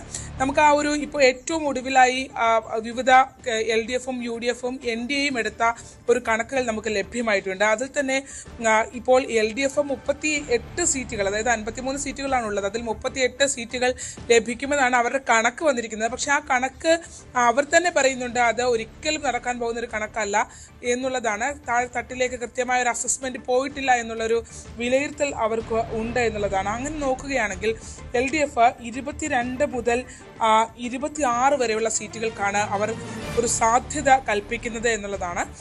ഈ സീറ്റുകൾ തന്നെ ഒരുപക്ഷെ മാറ്റമുണ്ടായേക്കാം. എന്നാലും 38 സീറ്റുകളിലേക്ക് എന്നുള്ള ആ കണക്കിലേക്ക് ഒരു കാരണവശാലും എത്തില്ല എന്നുള്ളതാണ്. പ്രത്യേകിച്ച് ഇത്തവണ ആലപ്പുഴ നഗരസഭയിൽ പോളിംഗ് ശതമാനം കുറഞ്ഞു എന്നുള്ളത് ശ്രദ്ധേയമാണ്. 4.38% പോളിംഗിൽ കുറവ് കഴിഞ്ഞ തവണത്തെക്കാൾ ആലപ്പുഴ നഗരസഭയിൽ ഉണ്ടായി. ഈ പോളിംഗ് ശതമാനം കുറഞ്ഞത് LDFിനെ ബാധിക്കാൻ സാധ്യതയില്ല എന്നൊക്കെ പറയുമ്പോൾ പോലും മുന്നണികൾക്കുള്ളിൽ ഇത് സംബന്ധിച്ച പരിങ്ങലുണ്ട് എന്നുള്ളത് യാഥാർത്ഥ്യമാണ്.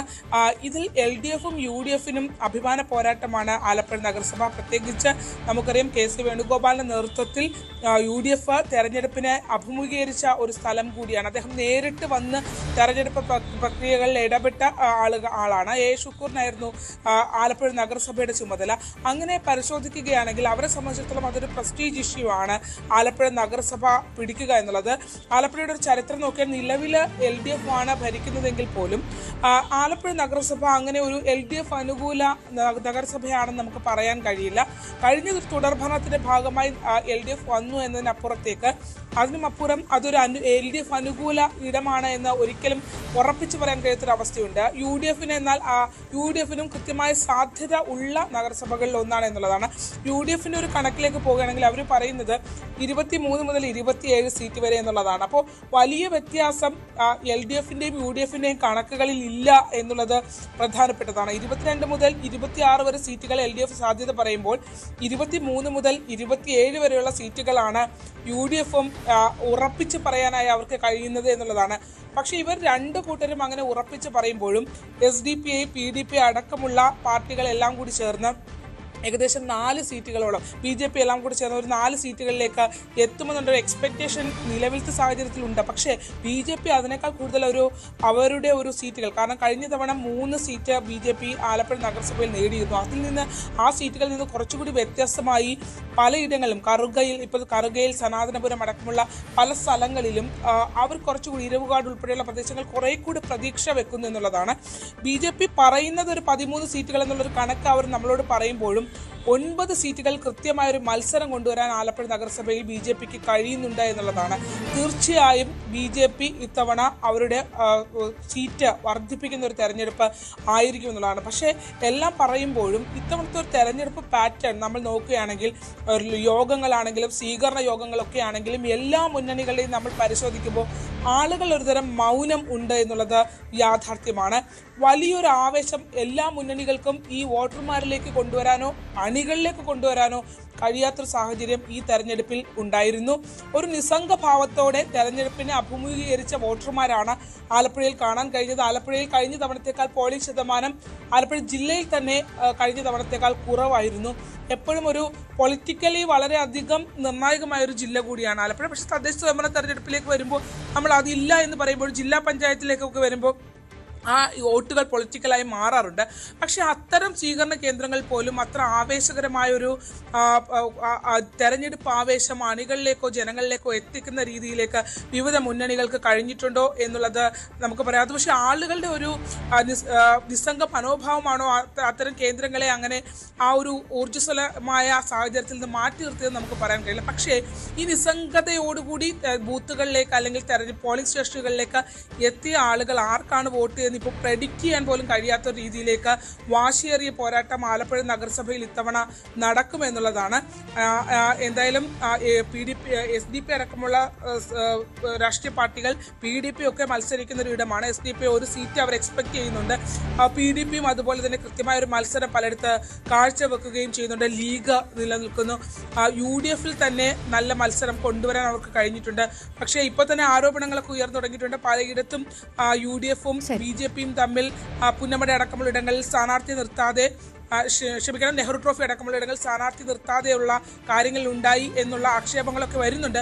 പക്ഷേ അങ്ങനെയൊക്കെ പറയുമ്പോൾ പോലും നഗരപ്രദേശത്ത് പ്രത്യേകിച്ച് മുല്ലക്കൽ അടക്കമുള്ള ഇടങ്ങളിൽ BJP കൃത്യമായൊരു സ്വാധീനം അവർ കൊണ്ടുവരും എന്നുള്ളതാണ്. എന്തായാലും നെക്കോട് നെക്കാണ് ആലപ്പുഴ.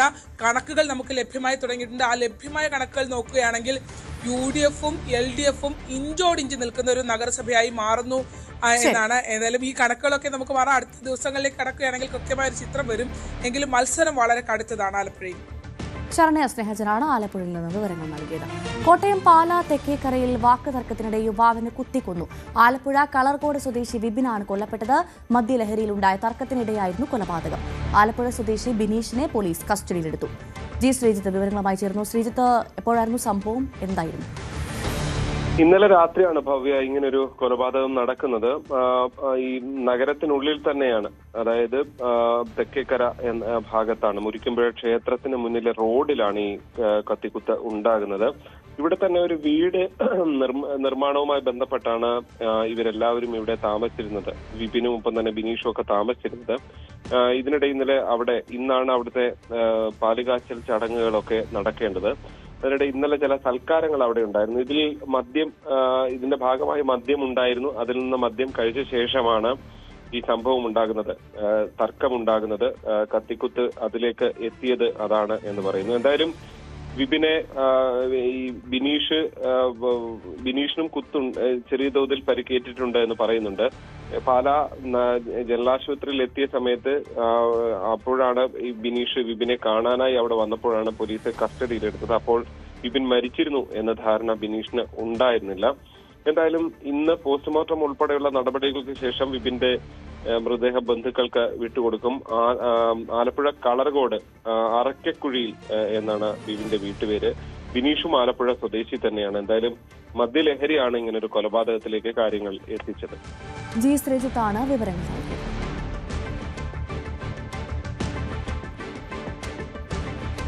തിരുവനന്തപുരം വെള്ളറട സാമൂഹ്യ ആരോഗ്യ കേന്ദ്രത്തിൽ മദ്യപിച്ച് രാത്രി ഡ്യൂട്ടിക്കെത്തി ഡോക്ടർ. NHM ഡോക്ടറായ ജിത്തുവിനെയാണ് രോഗികളുടെ പരാതിയെ തുടർന്ന് പോലീസ് കസ്റ്റഡിയിലെടുത്തത്. പാറശാല ജനറൽ ആശുപത്രിയിൽ എത്തിച്ച ജിത്തുവിനെ രക്തസാമ്പിൾ ശേഖരിച്ച ശേഷം സ്റ്റേഷൻ ജാമ്യത്തിൽ വിട്ടയച്ചു.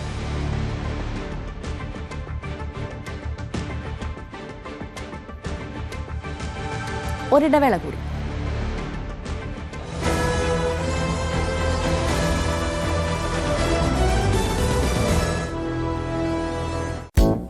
निवेश करने में सबसे मुश्किल कदम कौन सा होता है? Choosing funds. Measuring risks. सबसे मुश्किल है निवेश का पहला कदम उठाना. You have trusted us for investment news.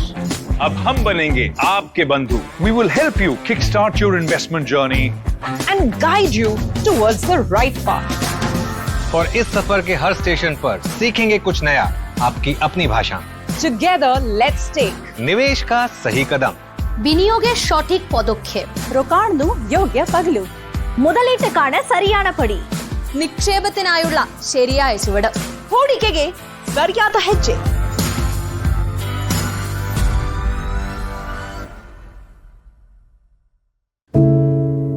ഒരു മാധ്യമ പ്രവർത്തക എന്ന നിലയ്ക്ക് ഇപ്പോൾ ഏറ്റവും കൂടുതൽ കൈകാര്യം ചെയ്യേണ്ടി വരുന്നത് ലഹരിയുമായി ബന്ധപ്പെട്ട വാർത്തകളാണ്.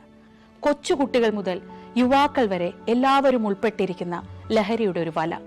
എന്താണ് നമ്മുടെ യുവതലമുറയ്ക്ക് സംഭവിക്കുന്നത് എന്നൊക്കെ എല്ലാവരും ചോദിച്ചു കാണും. പക്ഷേ അവരുടെ പ്രശ്നങ്ങളെ, അത് കുട്ടികൾ മുതൽ യുവാക്കൾ വരെ, അവരുടെ പ്രശ്നങ്ങളെ കേൾക്കുന്നതിന്, മനസ്സിലാക്കുന്നതിന്, ഒരു പരിഹാരം പറയുന്നതിന് മുതിർന്നവരായ നമുക്ക് എത്രമാത്രം കഴിയുന്നുണ്ട്? അവരിൽ ഉണ്ടാകുന്ന ചെറിയ മാറ്റങ്ങൾ നമ്മൾ തിരിച്ചറിയാറുണ്ടോ? അവരുടെ ചുറ്റുമുള്ളത് ഒരു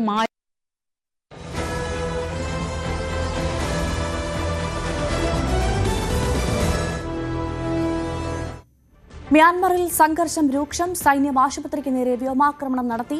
സംഭവത്തിൽ 34 പേർ കൊല്ലപ്പെട്ടു, 80-ലധികം പേർക്ക് പരിക്ക്. വിമത ഗ്രൂപ്പായ അരാക്കൻ ആർമി ലക്ഷ്യം വെച്ചായിരുന്നു ആക്രമണം. അജയ് സുധാ ബിജു നൽകും വിവരങ്ങൾ. അജയ്, ആശുപത്രിക്ക് നേരെയുള്ള ആക്രമണത്തിലാണ് ഇപ്പോൾ കൂടുതൽ പേർ കൊല്ലപ്പെട്ടെന്ന് മനസ്സിലാക്കുന്നു. വിവരങ്ങൾ എന്തൊക്കെയാണ്? ഭവ്യ, 2021 മ്യാൻമറിൽ പട്ടാള ഭരണം നിലവിൽ വരുന്നത്. അന്നു മുതൽ തന്നെ മേഖലയിലുള്ള സാഹചര്യം വളരെയധികം രൂക്ഷമായിരുന്നു. UN ഉൾപ്പെടെയുള്ള സംഘടനകൾ പ്രദേശത്തുള്ള സാഹചര്യത്തിൽ ആശങ്ക രേഖപ്പെടുത്തിക്കൊണ്ട് രംഗത്ത് വരുന്ന ഒരു പശ്ചാത്തലമെല്ലാം നേരത്തെ ഉണ്ടായിരുന്നു. അന്ന് പട്ടാള ഭരണം നിലവിൽ വന്ന് ഇന്നേ വരെ ഉള്ളതിൽ വെച്ച് ഏറ്റവും വലിയ ആക്രമണങ്ങളിൽ ഒന്നിനാണ് കഴിഞ്ഞ ദിവസം മ്യാൻമർ സാക്ഷ്യം വഹിച്ചത്. അവിടെ ഒരു ആശുപത്രിക്ക് നേരെയാണ് ഇത്തരത്തിൽ ഒരു മിസൈൽ ആക്രമണം നടന്നത്. ഇത് ഒരു ഫൈറ്റർ ജെറ്റ് വഴി അവിടേക്ക് മിസൈൽ തൊടുത്തു വിടുകയായിരുന്നു. 2 മിസൈലുകൾ ആശുപത്രിക്ക് നേരെ വിട്ടിരുന്നു എന്നാണ് വിവരം ലഭിക്കുന്നത്. തൽക്ഷണം തന്നെ 10 പേർ അവിടെ വെച്ച് തന്നെ, സംഭവ സ്ഥലത്ത് വെച്ച് തന്നെ മരിച്ചിരുന്നു. മറ്റുള്ളവർ ചികിത്സയിലിരിക്കെയാണ് മരിച്ചത്. മൊത്തം 34 പേരാണ് കൊല്ലപ്പെട്ടത്. 80-ലധികം പേർക്ക് പരിക്കേൽക്കുന്ന ഒരു സ്ഥിതിയും ഉണ്ടായിട്ടുണ്ട്. ഈ ഒരു മേഖല എന്ന് പറയുന്നത് അവിടെയുള്ള അരാക്കൻ ആർമിയുടെ നിയന്ത്രണത്തിലുള്ള, അവിടെയുള്ള ഒരു വിമത സേനയാണ്. ഈ അരാക്കൻ ആർമിയുടെ നിയന്ത്രണത്തിലുള്ള മേഖലയിലാണ് ഈ ആശുപത്രി സ്ഥിതി ചെയ്തിരുന്നത്. റാഖൈൻ സംസ്ഥാനത്തുള്ള മ്രൗക്യു എന്ന് പറയുന്ന സ്ഥലത്താണ് ഈ ജനറൽ ആശുപത്രി ഉണ്ടായിരുന്നത്. ഇവിടേക്കാണ് ഇത്തരത്തിൽ ഈ മ്യാൻമറിൻ്റെ ഔദ്യോഗിക സേനയുടെ ഭാഗത്തു നിന്ന് തന്നെ ഇത്തരത്തിലൊരു ആക്രമണം ഉണ്ടാകുന്നത്. ഈ ഒരു വിഷയത്തിൽ ഇതുവരെ സൈന്യം ഔദ്യോഗികമായിട്ടുള്ള പ്രതികരണങ്ങളൊന്നും നടത്തിയിട്ടില്ല. എന്തായാലും വിഷയത്തെ അപലപിച്ചുകൊണ്ട് ലോകരാജ്യങ്ങളും അതുപോലെ തന്നെ വിവിധ സംഘടനകളും സംഘടനകളും ഉൾപ്പെടെ നിലവിൽ രംഗത്തെത്തിയിട്ടുണ്ട്. ഈ വരുന്ന ഡിസംബർ 28 മുതൽ മ്യാൻമറിൽ ഔദ്യോഗിക തെരഞ്ഞെടുപ്പ് നടക്കാനിരിക്കെയാണ് ഇത്തരത്തിൽ ആക്രമണം സൈന്യം കടുപ്പിച്ചിരിക്കുന്നത്. ഈ അരാക്കൻ സേന അവർ തങ്ങളുടെ ഒരു പ്രദേശത്ത് നിന്ന്, തങ്ങളുടെ നിയന്ത്രണത്തിലുള്ള പ്രദേശങ്ങളിൽ നിന്ന് പിന്മാറാതിരിക്കുകയും അതുപോലെ തന്നെ സൈന്യത്തിൻ്റെ ഇടപെടലുകൾ, സൈന്യം ജനങ്ങൾക്ക് മേൽ അനീതിയാണ് പ്രവർത്തിക്കുന്നതെന്ന് ആരോപിച്ചുകൊണ്ട് പലതരത്തിലുള്ള ഒളിയാക്രമണങ്ങളെല്ലാം ഇതിനിടെ വർദ്ധിപ്പിച്ചിരുന്നു. ഈ തെരഞ്ഞെടുപ്പ് നടക്കാനിരിക്കുന്ന തെരഞ്ഞെടുപ്പ് അത് ഒരു നിഷ്പക്ഷമായിട്ടുള്ള തെരഞ്ഞെടുപ്പ് ആകില്ല എന്നും ഇവർ ആരോപിച്ചിരുന്നു. അപ്പോൾ ഇത്തരത്തിൽ ഒരു പ്രത്യാരോപണങ്ങളും അതുപോലെ തന്നെ ആക്രമണങ്ങളും എല്ലാം ഇരുപക്ഷത്തു നിന്ന് നടക്കുകയാണ് ഇത്തരത്തിൽ ആശുപത്രിക്ക് നേരെ ഉണ്ടായിട്ടുള്ള ഈ ഒരു നിലവിലെ ഏറ്റവും ഒരു ക്രൂരമായിട്ടുള്ള ഒരു കൃത്യം. അജയ് സുദാബിജുവാണ് വിവരങ്ങൾ നൽകിയത്. അമേരിക്കൻ പ്രസിഡന്റ് ഡൊണാൾഡ് ട്രംപുമായി പ്രധാനമന്ത്രി നരേന്ദ്രമോദി ഫോണിൽ സംസാരിച്ചു. ഇന്ത്യ-US പങ്കാളിത്തത്തിലെ പുരോഗതി ഇരു നേതാക്കളും ചർച്ച ചെയ്തു. അന്തർദേശീയ വിഷയങ്ങളും ചർച്ചയായി. ആഗോള സമാധാനത്തിനും സമൃദ്ധിക്കും വേണ്ടിയും ഇരു രാജ്യങ്ങളും ഒരുമിച്ച് പ്രവർത്തിക്കുന്നത് തുടരുമെന്ന് നരേന്ദ്രമോദി വ്യക്തമാക്കി. റഷ്യൻ പ്രസിഡന്റിന്റെ ഇന്ത്യൻ സന്ദർശനത്തിന് പിന്നാലെയായിരുന്നു മോദി ട്രംപ് സംഭാഷണം. 30ാമത് അന്താരാഷ്ട്ര ചലച്ചിത്രമേളയ്ക്ക് ഇന്ന് തിരുവനന്തപുരത്ത് തുടക്കം. ഡിസംബർ 19 വരെയാണ് ചലച്ചിത്രമേള. 26 വിഭാഗങ്ങളിലായി 206 ചിത്രങ്ങളാണ് ഇത്തവണ IFFKയിൽ പ്രദർശിപ്പിക്കുന്നത്. ആൻമേരി ജാസിർ സംവിധാനം ചെയ്ത പലസ്തീൻ 36 ഉദ്ഘാടന ചിത്രം. ഇത്തവണത്തെ ലൈഫ് ടൈം അച്ചീവ്മെന്റ് പുരസ്കാരം ആഫ്രിക്കൻ സിനിമയുടെ വക്താവും മൗറിത്താനിയൻ സംവിധായകനുമായ അബ്ദുറഹ്മാനെ സിസാക്കോയ്ക്ക് നൽകി ആദരിക്കും. മണ്ഡല മകരവിളക്ക് മഹോത്സവത്തിനായി നട തുറന്ന് 25 ദിവസം പിന്നിടുമ്പോഴും ശബരിമലയിൽ തിരക്ക് തുടരുന്നു. ഇന്ന് രാവിലെ 9 മണിവരെ 35,000 ഭക്തരാണ് മല ചവിട്ടിയത്. തദ്ദേശ തെരഞ്ഞെടുപ്പ് അവസാനിച്ചതോടുകൂടി ശബരിമലയിൽ തിരക്ക് വർദ്ധിച്ചിരിക്കുകയാണ്. ഇന്ന് രാവിലെ മാത്രം 30,000-ലധികം ഭക്തരാണ് മല ചവിട്ടിയിട്ടുള്ളത്. ഇനി വരുന്ന ദിവസങ്ങളിലും കൂടുതൽ തിരക്ക് പ്രതീക്ഷിക്കുന്നുണ്ട്. കാരണം ഇനി മലയാളികൾ കൂടുതലായി ശബരിമലയിലേക്ക് എത്താനുള്ളൊരു സാധ്യത മുൻകൂട്ടി കാണുന്നുണ്ട്. കാരണം ഈ തെരഞ്ഞെടുപ്പിൻ്റെ ഒരു തിരക്ക് കൂടി ഇനി വോട്ടെണ്ണൽ കൂടി കഴിയുന്നതോടുകൂടി ഇനി ശബരിമലയിൽ മറ്റ് സംസ്ഥാനങ്ങളിൽ നിന്നുള്ള ജനങ്ങൾക്കൊപ്പം തന്നെ കേരളത്തിൽ നിന്നുള്ള ഭക്തജനങ്ങളും കൂടുതലായി എത്താൻ സാധ്യതയുണ്ട്. ഈ ഒരു കൂടുതലായി വരുന്ന ഭക്തജനങ്ങളെ ഗ്രൂപ്പായി തിരിച്ചുകൊണ്ടാണ് ഇപ്പോൾ സന്നിധാനത്തേക്ക് എത്തിക്കുന്നത്. പല ഭാഗങ്ങളിലും പമ്പ മുതൽ പോലീസിന്റെ കൃത്യമായ നിയന്ത്രണങ്ങളുണ്ട്. ആ നിയന്ത്രണങ്ങൾ പാലിച്ചുകൊണ്ടാണ് ഇപ്പോൾ ഗ്രൂപ്പുകളായി തിരിച്ചുകൊണ്ട് സന്നിധാനത്തേക്ക് ഭക്തജനങ്ങളെ കയറ്റിവിടുന്നത്. വരുന്ന ഓരോ ഭക്തനും സുഗമമായി അയ്യനെ ദർശിക്കാനുള്ള ഒരു സൗകര്യം ഒരുക്കിക്കൊണ്ടാണ് ഇപ്പോൾ കാര്യങ്ങൾ മുന്നോട്ട് പോകുന്നത്. വെർച്വൽ ക്യൂവിന്റെ ബുക്ക് ശബരിമല മണ്ഡല പൂജയുടെ ഭാഗമായിട്ടുള്ള 26, 27 തീയതികളിലുള്ള വെർച്വൽ ക്യൂ ബുക്കിംഗ് ആരംഭിച്ചിട്ടുണ്ട്. കഴിഞ്ഞ ദിവസം 5 മണിക്കാണ് വെർച്വൽ ക്യൂ ബുക്കിംഗ് ആരംഭിച്ചത്. ഭക്തർക്ക് ഇതുവഴി വെർച്വൽ ക്യൂ ബുക്കിംഗ് ഇപ്പോൾ സൈറ്റ് വഴി, അതായത് ഈ ഒരു ശബരിമലയുമായി ബന്ധപ്പെട്ട സൈറ്റ് വഴി ഇത് ബുക്ക് ചെയ്യാനുള്ളൊരു സൗകര്യം ഏർപ്പെടുത്തിയിട്ടുണ്ട്. 26-ാം തീയതി 30,000 പേർക്കും 27-ന് 35,000 ഭക്തർക്കുമാണ് വെർച്വൽ ക്യൂ ഇന്നലെ മുതൽ ആരംഭിച്ചിരിക്കുന്നത്. ഈ മണ്ഡലപൂജയുമായി ബന്ധപ്പെട്ട് തിരക്ക് നിയന്ത്രിക്കാൻ വേണ്ടിയിട്ടാണ് ഇപ്പോൾ വെർച്വൽ ക്യൂവിൽ നിയന്ത്രണങ്ങൾ ഏർപ്പെടുത്തിയിരിക്കുന്നത്. ശബരിമല സന്നിധാനത്തിൽ നിന്നും ക്യാമറമാൻ KP ധനേഷിനോടൊപ്പം സാരംഗ് സുധാകരൻ, ന്യൂസ് 18. തകർന്നടിഞ്ഞ് പാപനാശം ടൂറിസം മേഖല. സീസണായിട്ടും വിദേശ ടൂറിസ്റ്റുകളുടെ എണ്ണത്തിൽ ഗണ്യമായ കുറവ്. ഇക്കുറി എത്തിയത് വിരലിൽ എണ്ണാവുന്ന സഞ്ചാരികൾ മാത്രമാണ്. സീസൺ മുന്നിൽ കണ്ട് പാപനാശം തീരത്ത് കച്ചവട സ്ഥാപനങ്ങൾ തുടങ്ങിയവരും റിസോർട്ട് ഉടമകളും പ്രതിസന്ധിയിലാണ്.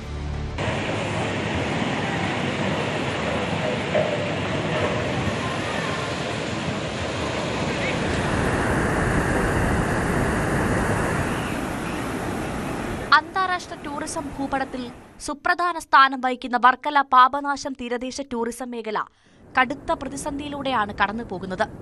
വിദേശ സഞ്ചാരികളെ ഏറെ ആകർഷിച്ചിരുന്ന ക്ലിഫിലേക്ക് ഇത്തവണ വൻ നിക്ഷേപം നടത്തി കച്ചവട സ്ഥാപനങ്ങൾ ആരംഭിച്ച ചെറുകിട ഇടത്തരം വ്യാപാരികളെയാണ് ഇത് കടുത്ത പ്രതിസന്ധിയിലാക്കിയത്.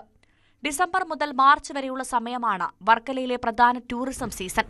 പ്രതീക്ഷിച്ച വരുമാനമില്ലാതായതോടെ പ്രവർത്തന ചെലവ് പോലും കണ്ടെത്താൻ കഴിയാത്ത അവസ്ഥയിലാണ് ഭൂരിഭാഗം വ്യാപാരികളും. കൃത്യമായ ഒരു നിയന്ത്രണം ഇതുവരെയും ഈ പൊല്യൂഷൻ കൺട്രോൾ ബോർഡിൽ നിന്നൊന്നും ഉണ്ടായിട്ടില്ല. അത് കാരണം ബീച്ച് യൂസേഴ്സ് ആയിട്ടുള്ള ഒരുപാട് ടൂറിസ്റ്റുകൾ ബീച്ച് ഉപയോഗിക്കാതെ ഇരിക്കുന്നുണ്ട്. അപ്പോൾ അങ്ങനെയൊക്കെയുള്ള പ്രശ്നങ്ങൾ കാരണം വിദേശ സഞ്ചാരികൾ വർക്കലയിൽ വരുന്നത് കുറവാണ്. പിന്നെ അതുപോലെ സീസൺ കാലം ഇവിടെ ഒരു നിശ്ചിത റേറ്റുകൾ ഒരു സ്ഥാപനങ്ങളായിട്ടും അതുപോലെ തന്നെ ഒന്നിനൊരു നിശ്ചിത റേറ്റോ അത് നിയന്ത്രിക്കാനുള്ള സംവിധാനങ്ങളോ ഒന്നുമില്ല. വർക്കലയിലെ ഈ പ്രതിസന്ധിക്ക് കാരണമായി നാട്ടുകാരും ടൂറിസം വിദഗ്ധരും ചൂണ്ടിക്കാട്ടുന്നത് ആഭ്യന്തര ടൂറിസ്റ്റുകളുടെ വർധനവാണ്. പഴയ കാലങ്ങളിൽ വിദേശ വിനോദസഞ്ചാരികളായിരുന്നു വർക്കലയിലെ പ്രധാന ആകർഷണം. എന്നാൽ നിലവിൽ കേരളത്തിന്റെ അയൽ സംസ്ഥാനങ്ങളിൽ നിന്നുമുള്ള ആഭ്യന്തര ടൂറിസ്റ്റുകളാണ് കൂടുതലായി എത്തുന്നത്.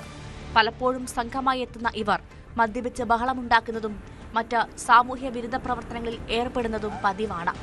ഇവരെ നിയന്ത്രിക്കാൻ മതിയായ പോലീസ് സംവിധാനവും തീരത്ത് ഉണ്ടാകാറില്ല. വിദേശ സഞ്ചാരികളുടെ വരവ് കുറഞ്ഞതിന് പിന്നിൽ ഇതാകാം കാരണമെന്നാണ് നാട്ടുകാരുടെ അനുമാനം. ഇതിനു പുറമെ അടിസ്ഥാന വികസനത്തിലെ അപര്യാപ്തത, മാലിന്യ സംസ്കരണത്തിലെ അപാകതകൾ എന്നിവയും തിരിച്ചടിയായിട്ടുണ്ട്. ന്യൂസ് 18 തിരുവനന്തപുരം. ഇടുക്കിയിൽ ബസ് ഡ്രൈവറുടെ അശ്രദ്ധ കാരണം ഇരുചക്രവാഹന യാത്രികന് പരിക്ക്. ചികിത്സ ലഭ്യമാക്കാൻ ബസ് ജീവനക്കാർ ഇടപെട്ടില്ലെന്ന് പരാതി. പകരം ബസ്സിനുണ്ടായ കേടുപാടുകൾ പരിഹരിച്ചു ആവശ്യപ്പെട്ടെന്നും ആരോപണമുയരുന്നുണ്ട്.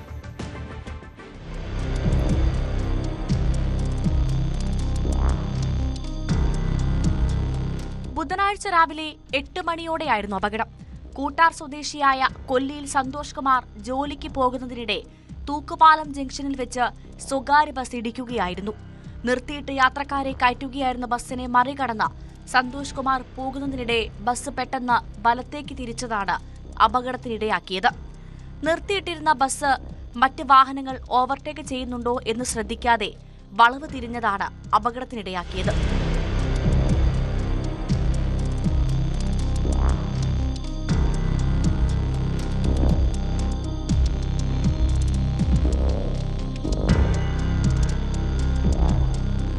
അപകടത്തിൽ കാലിന് പരിക്കേറ്റ സന്തോഷ് സമീപത്തെ സ്വകാര്യ ആശുപത്രിയിൽ ചികിത്സ തേടി.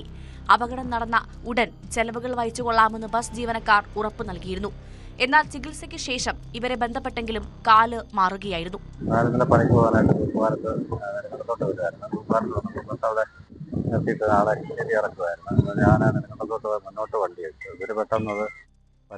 ചക്കരയ്ക്കോട്ട് പോകാൻ വേണ്ടി എടുത്തപ്പോഴത്തേനും എന്റെ വണ്ടിക്ക് ഞാൻ ബസ്സിനടിയിൽ പോവുകയായിരുന്നു. കാലിന് പരിക്ക് പറ്റി. അപകടം നടന്നത് സന്തോഷിന്റെ ഡ്രൈവിംഗിലെ പാളിച്ച കാരണമെന്നാണ് ബസ് ജീവനക്കാരുടെ പുതിയ വാദം. അതിനാൽ ബസ്സിനുണ്ടായ കേടുപാടുകൾ പരിഹരിച്ചു നൽകണമെന്നും ഇവർ ആവശ്യപ്പെടുന്നു. സംഭവത്തിൽ സന്തോഷ് നെടുങ്കണ്ടം പോലീസിൽ പരാതി നൽകിയിട്ടുണ്ട്. ന്യൂസ് 18 ഇടുക്കി. ഇനി ഇടവേളയ്ക്ക് ശേഷം ന്യൂസ് ട്രെൻഡ്സ് കാണാം. KP അഭിലാഷ് ചേരും.